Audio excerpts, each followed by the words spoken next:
आज बात करने वाले पितृ श्राद्ध पक्ष के बारे में, जो कि 2 सितंबर 2020 प्रतिपदा श्राद्ध से आरंभ होके 17 सितंबर अमावस्या श्राद्ध 2020 में पूर्ण हो रहा है। इन 16 दिनों में हम ऐसे कौन से उपाय करें जिनको करने से हमारे जो इंसिस्टर, हमारे पितृ जो है वो प्रसन्न होंगे और अपनी दया दृष्टि हमारे घर पे रखेंगे और हमारी कुंडली में बैठा हुआ जो पितृ ऋण है वो खत्म हो जाएगा। ऐसे कौन से उपाय? हमारे हिंदू धर्म में, इस सनातन धर्म में हमें 5 दान इन 16 दिनों में अवश्य करने चाहिए। अन्न का दान, तिल का दान, गुड़ का दान, गौ का दान और वस्त्र दान। इन 16 दिनों में गीता का पाठ या खुद पढ़ना चाहिए या किसी ब्राह्मण से करवाना चाहिए। इससे भी हमारे पितरों को प्रसन्न होते हैं और हमारे पितरों को मोक्ष की प्राप्ति होती है।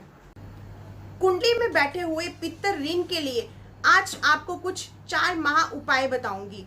पहला महा उपाय, सुबह की पहली रोटी इन 16 दिनों में आपको कौवे, कुत्ते, गाय को डालनी चाहिए, सुबह भी और शाम को भी।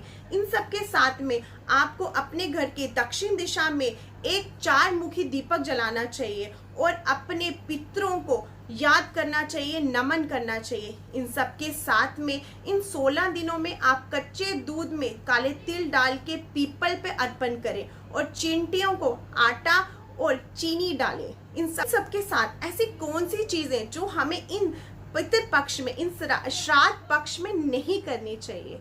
जब हम भोजन किसी ब्राह्मण को खिलाएं या इन 16 दिनों में जब हम अपने घर में भोजन बनाएं तो जमीन से नीचे की जो सब्जियां हैं, आलू, प्याज, ये सब चीजें, अरबी, इन सब चीजों का भोजन में इस्तेमाल ना करें, ये वर्जित है। और उन चीजों का इस्तेमाल करें जो जमीन से ऊपर लगती हैं। और खीर अवश्य बनाएं। शास्त्रों के अनुसार भी पवित्र अवस्था में भोजन बनाना चाहिए। इन 16 दिनों में खुद भी गंगा जल के साथ और बीच में काले तिल डाल के स्नान करना चाहिए। कोई भी नई चीज ना घर में लानी चाहिए, ना किसी भी नई चीज की उद्घाटन करना चाहिए।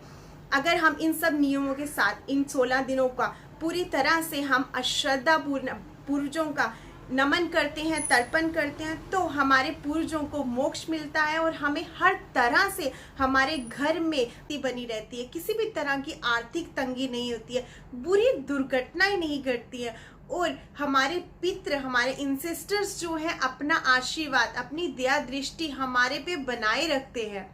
और हमें इन 16 दिनों में उनके नाम का तर्पण, दान, कुछ ना कुछ उनकी नमन करना चाहिए।